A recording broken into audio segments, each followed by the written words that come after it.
दोस्तों नमस्कार। चुनाव से उम्मीद और आस तो नेताओं को होती है, चुनाव जीतेंगे या हार जाएंगे। लेकिन उत्तर प्रदेश का चुनाव अपने तरीके का बिल्कुल अलग चुनाव हो चला है। ऐसी स्थिति किसी भी देश में बहुत कम आती है और खास तौर से उत्तर प्रदेश में तो शायद ये पहली बार ऐसी परिस्थितियां हैं जिसमें उम्मीद और आस नेताओं से ज्यादा किसानों से जुड़ी हुई है, प्रवासी मजदूरों से जुड़ी हुई है, छात्रों से जुड़ी हुई है, युवाओं से जुड़ी हुई है। बेरोजगार युवाओं की लंबी कतारें उम्मीद और आस पाले हुए है। हाथों में डिग्रियां हैं लेकिन पीठ पर बेंत और लाठी अगर पड़ती है तो उस दर्द को कौन सहलाएगा। तो क्या वाकई उत्तर प्रदेश का चुनाव जो पहले चरण से निकलते निकलते अब आखिरी दरवाजे तक पहुंच गया है और चंद घंटों के बाद जब वोटिंग शुरू होगी तो क्या वाकई एक तरफ सत्ता है और दूसरी तरफ जनता है? क्या ऐसी परिस्थिति है या फिर जो कुछ भी दिखलाया और बताया गया सत्ता के जरिए, जो पेट भरने का जिक्र था राशन के जरिए, जो घर देने का जिक्र था प्रधानमंत्री आवास योजना के तहत, जो बिजली के टिमटिमाटी रोशनी जो पहली बार घर घर में जल रही थी, उसकी भी उम्मीद और आस के साथ सत्ता ने क्या वाकई परिस्थितियों को पाला पोसा और बड़ा कर दिया है? या फिर ठीक इसके उलट की परिस्थिति है? यह कैसी परिस्थिति है उत्तर प्रदेश के चुनाव में 7वें चरण के 54 सीटों पर? और संयोग ऐसा है कि जिन 54 सीटों के दायरे में जो 9-10 जिले आते हैं, उन जिलों की सामाजिक आर्थिक परिस्थितियों को अगर आप पलटना शुरू करेंगे तो एक क्षण के लिए आप कह बैठेंगे, इससे पहले की सरकारों ने क्या किया? तो इस सरकार को लेकर कोई सवाल क्यों करता है?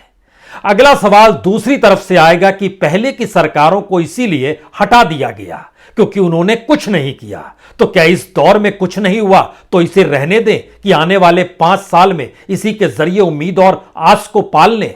ये सारे सवाल हैं, लेकिन इन सवालों के अक्स तले हमें लगता है पहली बार वह मुद्दे चुनाव में उभर रहे हैं और आखिरी चरण में भी मुद्दे ही उभर रहे हैं जिस दिशा में देखने का प्रयास शायद सत्ता ने नहीं किया। योगी आदित्यनाथ चूक गए, प्रधानमंत्री मोदी चूक गए। वह कटघरे में अखिलेश यादव को खड़ा करते रहे। इस बात को लेकर आंखें मूंद ली गई कि वाकई उत्तर प्रदेश का युवा, बेरोजगार, छात्र, मजदूर, किसान, उनकी परिस्थितियां किस तरीके से परेशानी का सबब उनके घर के भीतर बन गई है और उसकी खामोशी कहीं चुनाव के वक्त किसी उम्मीद और आस को पाले हुए वोटिंग सेंटर तक तो नहीं जाएगी। आखिरी चरण है, बहुत ज्यादा असर पड़ेगा नहीं, लेकिन फिर भी 54 सीटों का महत्व बहुत होता है। दरअसल इन 54 सीटों के दायरे में उत्तर प्रदेश की राजनीतिक इतिहास को अगर टटोलिएगा तो आपको समझ में आएगा दरअसल यह मंडल कमंडल के बाद से यह पूरे तरीके से समाजवादी पार्टी का गढ़ रहा हुआ है। एक ऐसा गढ़ जिसमें आजमगढ़ का जिक्र कीजिएगा तो आजमगढ़ के भीतर में जब मोदी की हवा 2014 में बही तो भी मुलायम सिंह यादव जीते, दूसरी बार फिर जीते अखिलेश यादव जीते, उधर मोदी जीते, और 2017 योगी आदित्यनाथ के हिस्से में इसलिए आ गया क्योंकि वह चुनाव नरेंद्र मोदी लड़ रहे थे। तो क्या 2022 तक वही उम्मीद और आस उत्तर प्रदेश की जनता में बरकरार है? हमें लगता है आज बहुत सारी परिस्थितियों को समझने की जरूरत उत्तर प्रदेश की उस जमीनी हकीकत के साथ होनी चाहिए जिसका हल्का हल्का एहसास होने लगा है। इन पूरे इलाकों में जो 54 सीटें जिन जगहों पर से आती हैं, उन जगहों से जब आप घूमेंगे तो वो चाहे जौनपुर का इलाका हो, गाजीपुर का इलाका हो, बनारस का इलाका हो, मिर्जापुर का इलाका हो, सोनभद्र का इलाका हो, यहां के छात्र पढ़ने कहीं आते हैं तो वो इलाहाबाद तक पहुंचते हैं और इलाहाबाद में जो डंडे बरसाए गए और जिस तरीके से लाठियां बांधी गई, आज की तारीख में इलाहाबाद के जितने लॉज हैं वो खाली हो गए हैं। खाली इसलिए हो गए, सभी लौट रहे हैं वोट डालने के लिए। सबको पता है कि फ्री में जाना मुश्किल होगा, टिकट कटा के वोट डालने की स्थिति में इलाहाबाद यानी प्रयागराज से निकलकर छात्र जा रहे हैं अपने अपने इलाकों में वोट डालने के लिए, उम्मीद और आस के आसरे ही। उन्हें कहीं ना कहीं चीजों को अपने अनुकूल देखना है और शायद उनके भीतर का गुस्सा उफान पर है, यह भी अब कह सकते हैं। इन जगहों की 54 सीटों पर बीजेपी 29 सीटें जीती जरूर थी पिछली बार, लेकिन उससे पुराना इतिहास कभी भी किसी भी हालत में ना तो हिंदुत्व के दायरे में बहा, ना ही मंदिर के आगोश में गया, ना ही इस बात का जिक्र हुआ कि भगवा क्या होता है, ना ही कोई सांप्रदायिक लकीर खींच पाई गई। यहां पर अपने तरीके से जातीय समीकरण लगातार रेंगते रहे। इन्हीं जातीय समीकरण को जो बांधने की प्रक्रिया समाजवादी पार्टी ने शुरू की, असल असर उसका इसी पूर्वांचल को लेकर और पूर्वांचल की आर्थिक सामाजिक परिस्थितियों को टटोलें। कुछ बातों पर पहले गौर कर लीजिए, क्योंकि एक बड़ा वोट का हिस्सा इस क्षेत्र में छोटे और सीमांत किसान का है। वह छोटा और सीमांत किसान जो अपने बच्चों को किसान बनाना नहीं चाहता है। इनकी तादाद सरकारी फाइलों में तकरीबन 36 लाख है। मसलन आजमगढ़ में तकरीबन 7,60,000, चंदौली में 2,33,000, गाजीपुर में 5,13,000, जौनपुर में 7,65,000 सबसे ज्यादा, मऊ में 2,81,000, भदोही में 2,22,000, मिर्जापुर में 3,51,000, सोनभद्र में 2,05,000, बनारस में 2,31,000। ये छोटे और सीमांत किसान जिनके खाते में 6,000 रुपए पहुंच जाते हैं, तो उम्मीद और आस सत्ता की बनी रही कि हमारे अनुकूल ही वोट रहेगा।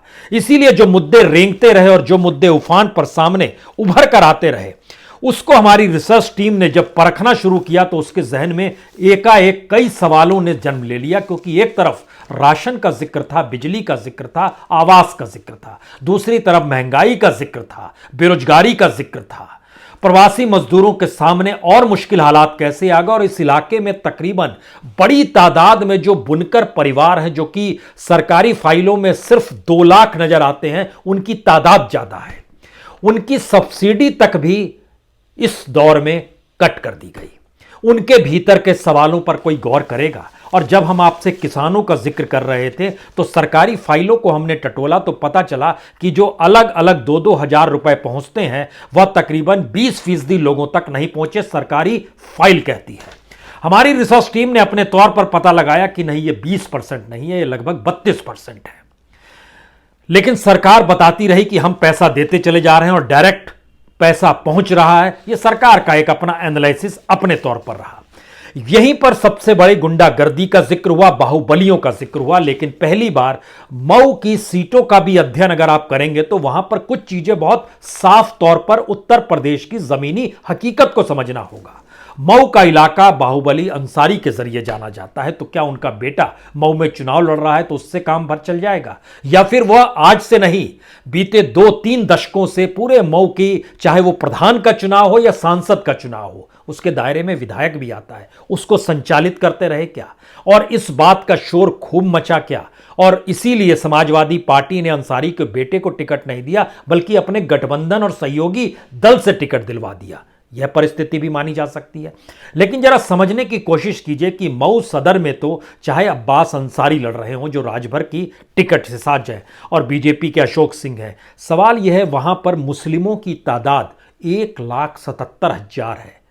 4,77,000 कुल वोट है। हम मऊ का आंकलन जानबूझ के आपके सामने कर रहे हैं, क्योंकि जो जातीय समीकरण होते हैं और जो सामाजिक समीकरण होते हैं, उसके दायरे में जब आप बड़े बड़े मुद्दों का जिक्र करते हैं, डेवलपमेंट का जिक्र करते हैं, सड़क और एक्सप्रेस वे हमने बना दिया, बिजली ले आए, तमाम चीजों का जिक्र करते हैं, लेकिन इस बात का जिक्र नहीं कर पाते हैं कि पेट कैसे भरेगा। उसको भरने के लिए आपने कोरोना काल को ढाल भी बनाया और यह मैसेज भी दिया, और बहुत सारे लोगों ने कहा भी कि हां, सरकार ने राहत तो दी है। जाहिर है यह सामाजिक आर्थिक परिस्थितियां बतलाती है कि सत्ता के अनुकूल एक वोटर का तबका है। लेकिन हम सवालों को बता रहे हैं और सामाजिक समीकरण को समझने की कोशिश सिर्फ कीजिएगा। मऊ सदर में क्यों कब्जा रहा? वहां पर 1,77,000 मुसलमान हैं, 45,000 यादव हैं, 45,000 राजभर हैं। यह पूरा का पूरा हिस्सा चला जाता है, ध्यान दीजिए, तो लगभग 2.5 लाख तक की परिस्थिति में पहुंचा देता है। कुल मिला के 4,77,000। उसके बाद सबसे बड़ी तादाद में वहां पर शेड्यूल कास्ट है, अनुसूचित जाति के लोग, उनकी संख्या लगभग 91,000 है। ठाकुर 18,000 है, ब्राह्मण 6,000 है, कोई मायने रखता नहीं है। उसके जैसे ही आप आगे बढ़ेंगे तो आपको घोसी की सीट मिलेगी। घोसी की सीट पर भी तकरीबन 4.25 लाख वोटर हैं। उन 4.25 लाख वोटर में सबसे बड़ी तादाद दलितों की है। 1,35,000 दलित हैं जो आज भी उसी गरीबी परिस्थितियों में रहते हैं जिस दौर में एक वक्त कांग्रेस का राज हुआ करता था। उसके बाद तमाम सत्ता आती चली गई, समाजवादी पार्टी आई, बीएसपी आई, फिर समाजवादी पार्टी आई, फिर बीजेपी आई, परिस्थितियों में अंतर नहीं आया। उनके भीतर सवाल इसलिए बड़े हो गए हैं क्योंकि इस दौर में दिल्ली ने उत्तर प्रदेश में आकर जो अलख जगा दी, जो उम्मीद और आस जगा दी, वो उसका दायरा इतना बड़ा था कि इनको लगने लगा कि हमारी गरीबी इस विभत्स स्थिति में है, इस त्रासदीदायक परिस्थितियों में है, तो फिर राजा के समान नेता कैसे रह सकता है। वो हेलीकॉप्टर में घूमता है, वह खुले तौर पर काशी में कॉरिडोर भी बनाता है, अयोध्या में भी चकाचौंध देखी जाती है, दिए जलाए जाते हैं, दिए की बाती से सरसों तेल को समेटते हुए गरीब की स्थितियों को भी लोगों ने देखा। और एक अलग परिस्थिति थी शिक्षा का क्षेत्र, स्वास्थ्य का क्षेत्र, रोजगार को लेकर तमाम सवाल उसके पैरेलल में रेंगते रहे। इसीलिए इन जातियों का जिक्र होता है कि उनकी सामाजिक आर्थिक स्थिति क्या है। और यह लोग उत्तर प्रदेश के बाहर के लोग नहीं समझ पाएंगे कि यह जातियां धीरे धीरे क्लास में कन्वर्ट हो गई है। यह एक ऐसा क्लास में कन्वर्ट हो गई है जो स्टैब्लिश कर गई है। यानी सवाल यह नहीं है कि आप जातियों का नाम बार बार क्यों लेते हैं, सवाल यह है कि उससे निकलने की परिस्थिति में समाज में राजनीति ने कोई काम ही नहीं किया है।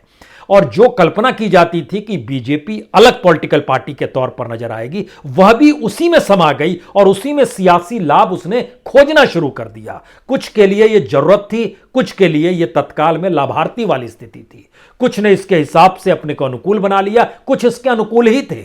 ये सारी परिस्थितियों में जैसे आप मोहम्मदाबाद गोहना की सीट लीजिए, यहां पर 3,78,000 वोटर हैं, इसमें दलितों की तादाद 1,45,000 है, मुस्लिम 92,000 है। दलित और मुसलमान दोनों मिला लीजिएगा तो तकरीबन 2.25 लाख से ज्यादा वोटर हैं। इनकी आर्थिक सामाजिक परिस्थितियों को क्या सहेजा और संभाला है योगी की सरकार ने, या फिर यह कहें कि इससे पहले की जो सरकार थी उसका जिक्र हम करना शुरू कर दें। हम किस बात का जिक्र करें, चुनाव तो हर 5 साल में होंगे ही, उम्मीद और आस तो हर नेता अपने आप पे रखेगा ही, लेकिन जब आप उम्मीद और आस अपने डेवलपमेंट के अलग अलग आंकड़ों के जरिए बताते हैं और चकाचौंध दिखाने लगते हैं तो लोगों के भीतर सवाल भी बड़े हो जाते हैं। और ये बड़े होते सवाल अब सवाल कर रहे हैं कि आपने जो कहा उसका तो अंश भर भी हमको नहीं मिला। शायद इसीलिए यहां पर राजभर 40,000 है, चौहान 60,000 है, बीजेपी की पूनम सरोज है मैदान में, समाजवादी पार्टी के राजेंद्र कुमार है। क्लियर कट है मसला कि किस दिशा में परिणाम जा सकता है। मधुबन का इलाका में आइए, 3,82,000 वोटर है, दलितों की तादाद 70,000 है, मुस्लिम 22,000 है, कम हो गया मुस्लिम, लेकिन यादव यहां पर 80,000 है, सबसे ज्यादा हो गया। यादव और मुस्लिम मिला दीजिएगा तो 1 लाख वोट ये हो गया। दलित 70,000 है, अब चौहान 24,000 है, ब्राह्मण 16,000 है। ये जब खांचा जब खींचना शुरू कीजिएगा तो क्या यह पूरा का पूरा 2017 की जो परिस्थिति थी वह 2022 में क्या उलट रही है? यह स्थिति इसलिए बड़ी मायने रखती है। हम आपको मिर्जापुर की एक मडियान सीट का जिक्र यहां पर खास तौर से करना चाहते हैं। यह इसलिए भी जरूरी है क्योंकि यहां पर समाजवादी पार्टी ने भी कैंडिडेट उतार दिया और अपना दल के जो उनके साथ है, जो मां है, जो कमेरावादी अपना दल है, उसने भी अपने कैंडिडेट को उतार दिया। तो वोट जाहिर है बटेगा, लेकिन उतारा क्यों, यह भी एक सवाल होना चाहिए। बीजेपी को लगा हमको फायदा होगा, उन्होंने रमाशंकर पटेल को उतारा, कांग्रेस ने गीता देवी कोल को उतारा है, बीएसपी ने नरेंद्र सिंह कुशवाहा को उतारा है। लेकिन जरा जातियों के समीकरण को देखिए, कुछ और चीजें साफ होंगी। पटेल यहां पर 95,000 95,000 है, कोल आदिवासी लगभग 40,000 है, दलित 30,000 है, मुसलमान 14,000 है, सोनकर 10,000 है, नाई यहां पर 6,000 है, गौंड यहां पर 5,000 है, कायस्थ यहां पर 2,000 है, यादव यहां पर 10,000 है, पाल यहां पे 8,000 है, राजपूत यहां पर 6,000 है, ब्राह्मण यहां पर 15,000 है। क्या समझिए आप, जातियों के ताने बाने को मिलाकर कौन सियासत साध सकता है उसकी परीक्षा हो गई यहां पर। तो इस बार 54 सीटों पर इसका आकलन बड़ा जरूरी है कि जो समुदाय के भीतर से कोई बड़ा नेता निकल कर नहीं आया उसको आप कैसे साधेंगे। यह साधने की स्थिति में पहली बार उत्तर प्रदेश का यह हिस्सा खुले तौर पर सामने आ गया है। अब अगला सवाल जिसका हम जिक्र कर रहे थे, खास तौर से प्रवासी मजदूरों की तादाद इन इलाकों में अच्छी खासी रही जो लौट के वापस आए। हमने 35 लाख छोटे और सीमांत किसानों का जिक्र किया, उसमें से 32% को किसान सम्मान निधि नहीं मिला, जो हमारी पूरी रिसर्च टीम ने उस पर रिसर्च किया, क्योंकि गवर्नमेंट के ही जो आइडियाज़ होते हैं उसमें होता है कि अगर आप उनकी साइट पर चले जाइए तो उसमें लिखा होता है आप कौन सा राज्य चुन रहे हैं, कौन सा डिस्ट्रिक्ट जा रहे हैं, उस डिस्ट्रिक्ट में से कौन से गाँव में जा रहे हैं, वो सारी चीज़ आप चलते चलाइए, उस गाँव की लिस्ट निकालिए और उस गाँव के लोगों से। तो ऐसा जो अध्ययन किया गया तो इसमें यह बात एवरेज निकल कर आई कि लगभग 32%, सरकार अपने तौर पर सिर्फ 20% मानती है।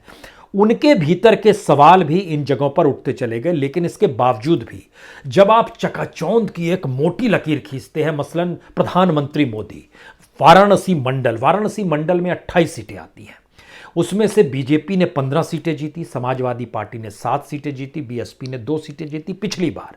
लेकिन आज की तारीख में जब आप निकलना शुरू कीजिएगा तो आजमगढ़ का इलाका, जौनपुर का इलाका, चंदौली का इलाका, मिर्जापुर का इलाका, यहां पर लोगों के भीतर जो सवाल है उसमें अखिलेश नहीं है, उसमें सिर्फ बीजेपी की सरकार है। यह कौन सा सवाल है? इसका मतलब है जो उम्मीद और आस सत्ता ने अपने नीतिगत फैसलों के तहत लगाई कि हमने ये काम किया है, वही सवाल जनता के कटघरे में खड़े हैं और वह सवाल उल्टा कर रहे हैं। यानी चाहे अनचाहे यह क्या पहले चरण से चलकर 7वें चरण तक की परिस्थिति में आमने सामने जनता और सत्ता को आमने सामने खड़ा कर दिया है। किसी भी राज्य के चुनाव में ऐसी परिस्थिति आती नहीं है। पॉलिटिकल तौर पर अपने तरीके से यह देखा जाता है कि कौन पॉलिटिकल पार्टी की कौन सा उम्मीदवार है। यह लास्ट फेज में चीजें थोड़ी सी भटकती हुई नजर आ रही है। जहां पर यह एक सवाल हो गया है वहां क्या मायने रखेगा। इस दायरे में हमको लगता है गाजीपुर का भी जिक्र करने की जरूरत है, क्योंकि गाजीपुर के अलग अलग हिस्सों में जब आप वोटिंग को पैटर्न को देखेंगे, वहां पर 3 सीटें बीजेपी ने जीती थी, 2 सीट राजभर ने जीती थी, 2 सीट समाजवादी पार्टी में, अब वो राजभर शिफ्ट हो गए वहां पर। तो वहां की जखनिया सीट हो, सैदपुर सीट हो, जो गाजीपुर की सीट है, जंगीपुर की सीट है, और इसके अलावे जो 2 सीट है जहूराबाद, मोहम्मदाबाद और जमनिया, ये सारी सीटों का जब आप अध्ययन करेंगे तो इसमें कुछ सवाल आपके सामने और निकल कर आएंगे। मसलन अगर आप ध्यान दीजिए तो जो मोहम्मदाबाद की सीट है, इस पे पूर्व एमएलए जो कृष्णानंद राय थे, उनकी पत्नी अलका राय जो है वह चुनाव लड़ रही हैं बीजेपी से, और पिछली बार भी एमएलए थी और उन्होंने मुख्तार अंसारी के बड़े भाई सिकबतुल्ला को हराया था। नया सवाल यह है कि इस इलाके में भूमियारों की तादाद सबसे ज्यादा है, 1 लाख, दलितों की तादाद है 85,000, यादव है 48,000, कुशवाहा है 25,000, राजभर है 7,000, क्षेत्रीय ठाकुर है 6,000।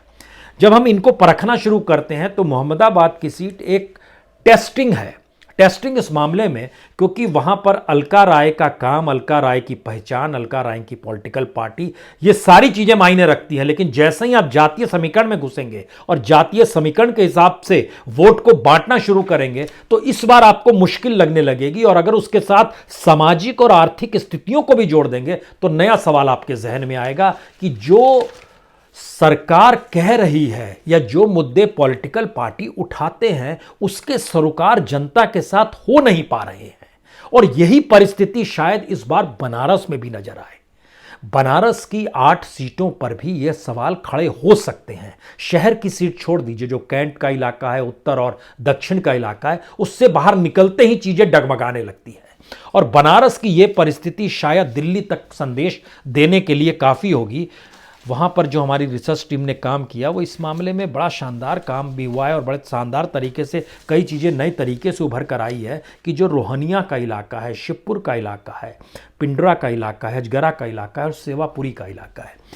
हम वाराणसी दक्षिण की अलग वजह है जहाँ पर बीजेपी मुश्किल हालात में है क्योंकि उनके एमएलए तो आए ही नहीं, वो मंत्री बन गए तो उस दिशा में आए नहीं, लोगों के आक्रोश था तो एक महंत को ही उतार दिया जो महामृत्युंजय मंदिर से जुड़े हुए हैं, समाजवादी पार्टी ने उसी को उतार दिया और अब सांसें फूल रही है वहां पर बीजेपी की। ये बड़ी बात होगी कि काशी विश्वनाथ मंदिर में, जिसका जिक्र हमने इससे पहले भी किया था, उस इलाके में अगर बीजेपी हार जाए। लेकिन हमको लगता है उससे बाहर निकलिए। जो प्रधानमंत्री ने अपने तौर पर जो भी पॉलिसी बनाई और जो भी वेलफेयर के तौर पर मिशन लेकर काम करते रहे, उसके दायरे में वहाँ के लोग जो हैं उनको तो लाभ होना चाहिए था, तो उनके भीतर क्यों सवाल है। मसलन 40,000 राजभर रोहनिया की सीट पर, दलितों की संख्या 30,000, पटेल 70,000, मुस्लिम 22,000, मौर्य 20,000, यादव 20,000, इनके भीतर के सवालों का जवाब कोई भी योजना नहीं दे पाती है। शिवपुरी में भी जैसे ही आप आते हैं, यादव वोट तो आप मान लेंगे पॉलिटिकल पार्टी से जुड़ा हुआ है, लेकिन दलित 60,000, उसका आप क्या करेंगे? राजभर 40,000 है, वहां पर वैश्य है, मौर्य है, पटेल है, लगभग 25-25 हजार की मौजूदगी है। ये कौन सा मैसेज देती है? ये सारी चीजें इसलिए मायने रखती है और उत्तर प्रदेश इसलिए बड़ा महत्वपूर्ण हो चला है क्योंकि हमारे यहां जो योजनाएं बनती हैं, उन योजनाओं के दायरे में अक्सर आखिरी छोर तक पहुंचने की कोशिश की जाती है, जिसका जिक्र बीजेपी बार बार करती है। और आखिरी छोर का मतलब यह होता है जो सबसे गरीब होगा, जो पिछड़ा तबका होगा, जो मुख्यधारा से जुड़ नहीं पा रहा होगा, उसी के लिए योजनाएं और सब्सिडी का ऐलान होता है। और उन्हीं जातियों के भीतर अगर सत्ता को लेकर सवाल लगातार पैदा होने लगे तो एक सवाल यह भी है कि क्या 2017 में इन तमाम लोगों ने बहुत उम्मीद पाल ली थी, इनको बहुत आस थी, और 2022 में उम्मीद और आस नहीं है क्या? यह सवाल इसलिए बड़ा महत्वपूर्ण है क्योंकि योजनाओं का ऐलान केंद्र सरकार ने बड़ी तादाद में किया और बजट का एक बड़ा हिस्सा जो है वह शिफ्ट हो जाता है उन्हीं योजनाओं को लेकर। लेकिन उन योजनाओं के समानांतर सरकार ने जो प्रचार पे पैसा लगाया, उस प्रचार में आप 4 साल तक तो खपा सकते हैं, 5वें साल और इलेक्शन ईयर में जनता सवाल करने लगती है।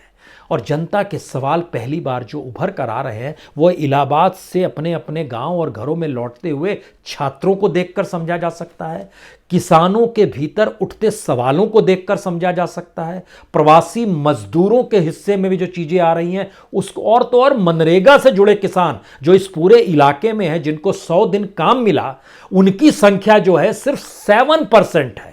7%, 93% अलग है। और अगर आप 50 दिन भी काम दे पाते हैं तो उसके दायरे में भी सिर्फ 11% है। जिनको 25 दिन काम मिला उनकी तादाद 70% है। तो अब आप कल्पना कीजिए, जो सिर्फ मनरेगा पर निर्भर है, जो प्रवासी मजदूर सरकार की राहत और रियायत पर निर्भर है, जो अलग अलग योजनाओं पर निर्भर था, उनकी कौन सी मानसिकता इस दौर में होगी और वह किस उम्मीद और आस को पालेंगे?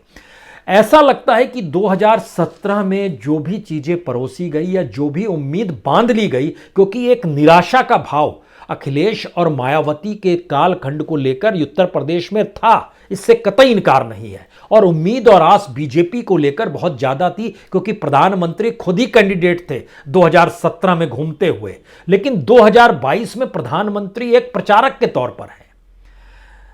यहां की परिस्थिति ने झटके में चीजें रिवर्स कर दी हैं और अब उन सवालों को जन्म दे दिया है कि अंतर क्या है। इसीलिए जब सरकार ने अपने तौर पर अखिलेश यादव को कटघरे में खड़ा करना चाहा तो वो चाहती थी कि सारे मुद्दे 2012 से 2017 को लेकर ही बहस का हिस्सा बने। लेकिन इस पूर्वांचल में जहां पर हर क्षण तो बहस और मुहाइस में ही बीत जाता है, हर चाय की दुकान, नुक्कड़, कहीं पान दुकान, कहीं भी हो, लोग दिन रात चर्चा ही करते हैं। रात के 12 बज जाए, 2 बज जाए, चर्चा ही होती रहती है। यह दिल्ली की फितरत नहीं है, यह लखनऊ की फितरत भी उस तरीके से नहीं है जो पूर्वांचल की फितरत है। इसीलिए वहां ककहरा सियासत का भी बच्चा पढ़ लेता है और आने वाले वक्त में उम्मीद और आस भी बहुत जल्दी पाल लेता है। 2017 की उम्मीद और आस शिफ्ट हो गई है क्या? यह सवाल इन 54 सीटों को लेकर बहुत बड़ा हो चला है। इसमें हमको लगता है एक आखिरी हिस्से में जिक्र आपसे जरूर करना चाहिए। चंदौली का इलाका जो है, मुगल सराय सीट का नाम बदला नहीं है, मुगल सराय ही है, अभी देखना होगा कब तक बदलते हैं। लेकिन यहां पर जो मौजूदगी है वो ओबीसी 80,000 है, मुस्लिम भी 80,000 है, दलित भी 60,000 है। अगर आप सवर्ण वोट में आइएगा तो वह भी लगभग 90,000 है। अलग अलग हिस्सों में बांटी है, ब्राह्मण जैसे 35,000 है, ठाकुर 32,000 है, वैश्य लगभग 22-23,000 है। यानी अगर 4 हिस्सों में भी बांटते हैं, एक तरफ आप मुस्लिम, दूसरी तरफ दलित, तीसरी तरफ ओबीसी, चौथी तरफ सवर्ण, इसके आश्रय भी बांटते हैं, तो अगला सवाल आपके जहन में आएगा कि पिछली बार यहां से बीजेपी की साधना सिंह जीती थी, इस बार बीजेपी ने रमेश जायसवाल को टिकट दे दिया, चंद्रशेखर यादव समाजवादी पार्टी की तरफ से, बीएसपी की तरफ से इरशाद अहमद है। समीकरण क्या बतलाते हैं? अगर अनुकूल योजनाएं नहीं हो पाई, राहत नहीं मिल पाई, परेशानियों का सबब बरकरार रहा, तो फिर मैसेज क्या है? शायद इसीलिए भारत की राजनीति में जातीय समीकरण उसी चक्रव्यूह को गोल गोल घुमाकर 360 डिग्री में घूमते घूमते आ जाते हैं। कभी वो 180 डिग्री में नजर आते हैं, कभी 90 डिग्री में नजर आते हैं, और अब 360 डिग्री में परिस्थिति फिर से गोल घूमकर वहीं खड़ी हो गई। यानी जो सवाल ओबीसी के भीतर जो सवाल, दलितों के भीतर जो सवाल, मुस्लिमों के भीतर, इन 3 सवालों के साथ साथ देश की आर्थिक परिस्थिति ने ब्राह्मणों को भी गरीब कर दिया। ठाकुर भी बहुत रईस नहीं रहे। एक ऐसी परिस्थिति आकर टिक गई जहां सवाल हर किसी के पास था, लेकिन सत्ता अगर हमारी जाति के साथ जुड़ जाएगी तो हमें कुछ लाभ मिल जाएगा। इस सवाल ने उत्तर प्रदेश को नए तरीके से जागृत भी किया और उम्मीद और आस भी जगा दी। शायद इसीलिए आखिरी चरण में, आखिरी दौर में, आखिरी आकलन बहुत साफ तौर पर 3 लकीरों को खींचता है। पहली लकीर, दिल्ली का असर योगी के लिए परेशानी करने वाला है। दूसरा असर, योगी का ठाकुर में तब्दील होना दिल्ली के लिए परेशानी करने वाला है। तीसरी परिस्थिति, जो उम्मीद और आस 2017 में जगी थी, 2022 आते आते अगर उसकी बत्ती गुम हो चली है तो फिर यह मुश्किल सवाल योगी के लिए भी है और मोदी के लिए भी है। देखिए, हमने कहीं भी जिक्र अखिलेश का नहीं किया। इसलिए नहीं किया क्योंकि अखिलेश चुनाव जनता के पीठ के पीछे खड़े होकर लड़ रहे हैं। यहां जनता को वो लगातार आगे करना चाह रहे हैं और ये उनकी रणनीति का भी हिस्सा था और इस रणनीति को अपनाने की उनके सामने मजबूरी भी थी। और शायद इसीलिए यह चुनाव परिणाम भारत की राजनीति पर असर डालने वाले हैं। उत्तर प्रदेश की सियासत पर तो असर डाले ना डालें, लेकिन भारत की राजनीति पर असर डालने वाले हैं और इसके जरिए आने वाले वक्त में कमोवेश हर चुनाव को लेकर नए समीकरण जो उत्तर प्रदेश को लेकर लखनऊ से दिल्ली तक प्रयोग किए गए, उसमें आप परिवर्तन भी देख सकते हैं। लेकिन फिर भी इंतजार कीजिए, कल वोटिंग है और वोटिंग के बाद की परिस्थिति आपके सामने आने लगेगी। हम भी लेकर आएंगे। बहुत बहुत शुक्रिया, बहुत बहुत शुक्रिया।